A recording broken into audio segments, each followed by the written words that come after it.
Welcome to Positive English Journey. I'm Daniel, and today, Emma and I are talking about something every English learner faces, those moments when learning gets hard, and part of you starts to wonder, is this still worth it? Have you ever sat down to study English and thought, I've been doing this for months and I still don't feel any different. Maybe I'm just not the kind of person who can learn languages. If that thought has ever crossed your mind, keep listening. Because today we're going to talk about what it really means to push through the hard parts. And we promise, by the end of this, you'll feel differently about those days. Emma, I want to start with something I've never really talked about on here before. I almost gave up on guitar once. I'd been playing for 8 months. And I remember one evening sitting down with it and just putting it on the floor and thinking, I've been doing this for almost a year. I still can't play one song all the way through. What's the point? What did you do? I left it in the corner of my room for 3 weeks, just looked at it every day and felt a little worse each time. I think most people have a version of that story, not just with English, with anything hard. There's always a moment where you hit a wall and your brain just goes quiet, like something inside you is exhausted from caring. And the strange thing is, that moment feels completely logical. You're not being dramatic about it. You just think, very calmly, I'm done. Exactly, and that's what makes it so dangerous. Because it doesn't feel like giving up. It feels like being reasonable. Being reasonable. That is exactly what it feels like. I had a moment like that about a year into learning. I had been studying every day for 4 months. And one evening, I sat down with my books and thought, I'm going to fail anyway. This isn't working. And I genuinely believed it. It wasn't self-pity. It felt like the truth. What did you do? I called my sister. She didn't say anything inspiring. She just said, Em, you're tired. Go to sleep. Study tomorrow. And something about that shifted something in me. Not because she fixed the problem, but because she said tomorrow, not quit. Just tomorrow. There's a real difference between stopping and giving up, and I think we confuse them all the time. Stopping is rest. Giving up is the decision you make when you're at your lowest point. And you should never make that decision at your lowest point. That should be a rule. It is a rule. At least it is for me now.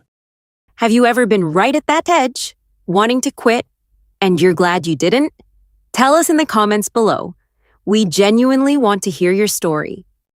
So I picked the guitar back up 3 weeks later. Not because I felt motivated, not because anything changed. I just picked it up and played badly for 20 minutes. And? Nothing happened that day, but I came back the next day. And the day after, I stuck with it. And about 2 months later, I played a song all the way through. I sat there in the quiet and thought, if I had quit that night, I would have missed this. The hardest thing about progress is that you can't see it while it's happening. No, you only see it when you look back. Like climbing a hill. When you're halfway up, all you can see is the path in front of you. It's only when you stop and turn around that you realize how far you've come. And I think that's one of the most painful things about learning English. Someone asks you, is your English better? And you say, I don't know. But you are better. You're making progress every single day. You just can't feel it yet. I remember keeping a journal when I was starting out. And one day I went back and read something I'd written 6 months before. I couldn't believe it. The words were so different, so much more natural. I had improved so much and never noticed. Because you were living inside the progress. Exactly. And that changed everything for me. Progress isn't a feeling. It's something that's happening whether you feel it or not. So on the hard days, and there will be hard days, what do you hold on to? Honestly, I remind myself why I started, not the goal. The feeling I had on the very first day. That feeling of, I want this. I chose this. It still means something to me. That's important because the goal can feel far away, but the reason is always right there. And the reason doesn't have to be big. Sometimes it's just, I want to watch films without subtitles, or I want to talk to someone in their own language. Small reasons are real reasons. Small reasons are enough. What is your reason for learning English? The real one, not the one that sounds impressive. Write it in the comments. We would love to know. You don't need to push harder on the hard days. You just need to push through. Keep going, even slowly, even badly, even if it's just 5 minutes. Because showing up when it's hard, that is the work. Not the days you feel inspired, the ordinary days, the tired days, the I really don't want to, but I'm doing it anyway days. Those are the ones that build you. The people who become fluent aren't always the most talented. They're the ones who stuck with it, who never let one hard week become the end of the story. Persistence isn't about being strong. It's a quiet choice you make when you're tired, and you can make it today. Let's review the key words from today's episode. Number 1, give up. A2, to stop trying to do something because it feels too difficult. I almost gave up on guitar after 8 months, but I'm so glad I didn't. Think of something you almost gave up on, but kept going. What made you stay? Write it in the comments. Number 2, push through. B1, to keep going even when something is difficult or uncomfortable. You don't need to push harder on the hard days. You just need to push through. Think of a time you pushed through something hard and surprised yourself. Tell us about it below. Number 3, con. Make progress. B1, to improve or move forward, even a little bit at a time. You're making progress every single day. You just can't always feel it. Think about your English right now. What is one way you have made progress in the last few months? Write it down. It matters more than you think. Number 4, remind yourself. A2, to bring something important back to your own mind on purpose.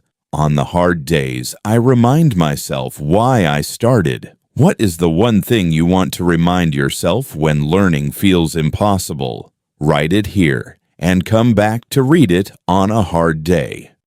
Number 5, stick with it. B1, to continue doing something even when it is difficult or takes a long time. The people who become fluent are the ones who stuck with it. What helps you stick with it when you feel like giving up? Share your tip. It might be exactly what someone else needs today. Before we go, I want to say something I wish someone had told me that night with the guitar on the floor. When you're in the middle of the hard part, it never feels like learning. It feels like failing. It feels like standing still, but it isn't. Every time you show up when you don't want to, every time you open the app, start the lesson, pick up the book, you are making a decision, not just about English, about yourself. You are saying, I am worth the effort. I am still here. That decision, made quietly again and again, that is what persistence really is. Not strength, not willpower, just you deciding one more time that you're still in. So here's our question for today. What is one moment you almost gave up, but didn't? Tell us in the comments. Your story might be exactly what someone else needs to read today.